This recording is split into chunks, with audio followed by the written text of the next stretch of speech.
Dictation 85 शब्द प्रति minute 5 second बाद शुरू। भारत के पड़ोसियों में नेपाल ऐसा आखिरी देश होगा जिससे भारत को कभी सुरक्षा संबंधी खतरे की आशंका होगी।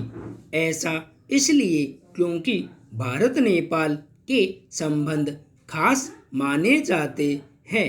आपको ऐसे बहुत देश नहीं मिलेंगे जिसके पड़ोसी उन्हें उनकी सेना का हिस्सा बनने के लिए सैनिक उपलब्ध करवाते हों।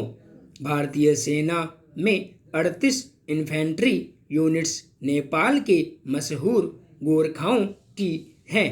कम से कम 38,000 नेपाली गोरखा भारतीय सेना को सेवाएं दे रहे हैं, जिसका नेपाल में भर्ती और पेंशन देने वाला ऑफिस भी है।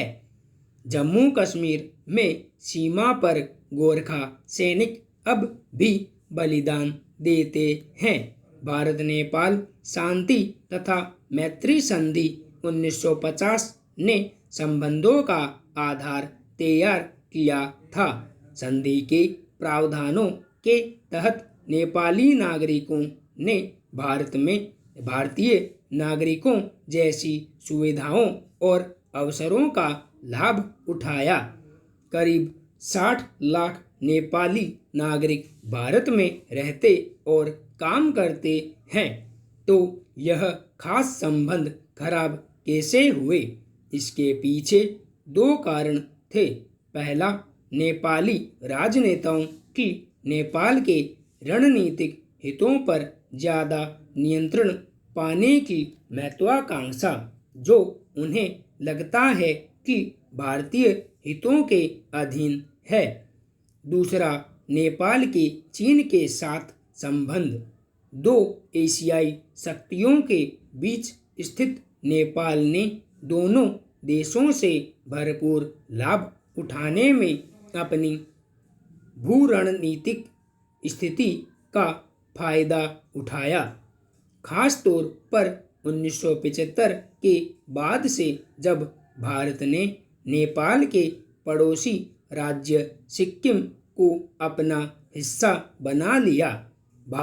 भारत के संकोच के बावजूद नेपाल अपने क्षेत्र को शांति क्षेत्र घोषित करना चाहता था, जिसका भारत के लिए मतलब था 1950 की संधि का खंडन।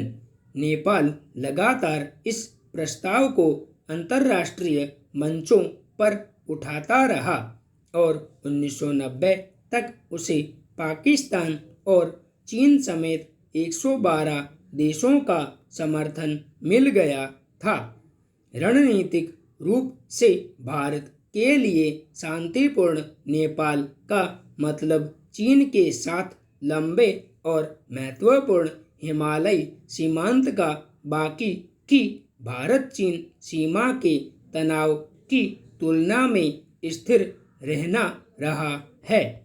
हालांकि नेपाल में बढ़ते नस्लीय राष्ट्रवाद की वजह से 1990 में व्यापार और परिवहन समझौते भंग हो गए और भारत व नेपाल की मुद्रा अलग अलग हो गई।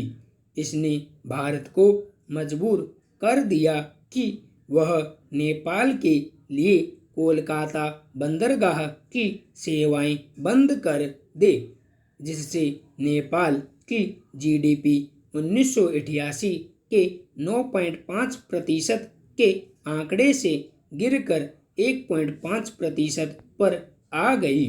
नेपाल द्वारा चीन से हथियार आयात करना भी संबंधों के कमजोर होने का कारण रहा। हालांकि रिश्ते संभलते रहे, लेकिन खटास बढ़ती रही, क्योंकि नेपाली सरकार अपनी कूटनीतिक स्वायत्तता साबित करने के लिए चीन को भी बराबर महत्वपूर्ण साझेदार दिखाने का प्रयास करती रही। हालांकि भारत भी बराबर का दोषी था, क्योंकि जब चीन काठमांडू पर प्रभाव जमा रहा था तब भारत ने नेपाल के लिए कुछ करने का प्रयास नहीं किया। नेपाल के कालापानी, लिपुलेख और लिम्पियाधुरा से जुड़े मुद्दे पर नेपाल का मौजूदा हठ धीरे धीरे कमजोर होते संबंधों का ही नतीजा है।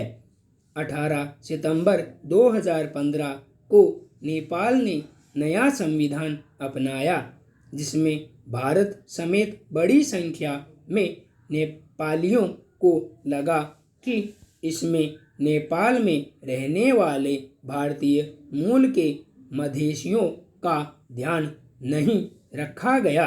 मधेसी आंदोलन से नेपाल की मुसीबत बढ़ी और वहां ऐसा माना गया कि यह भारत के इशारों पर हो रहा है। संपूर्ण विराम।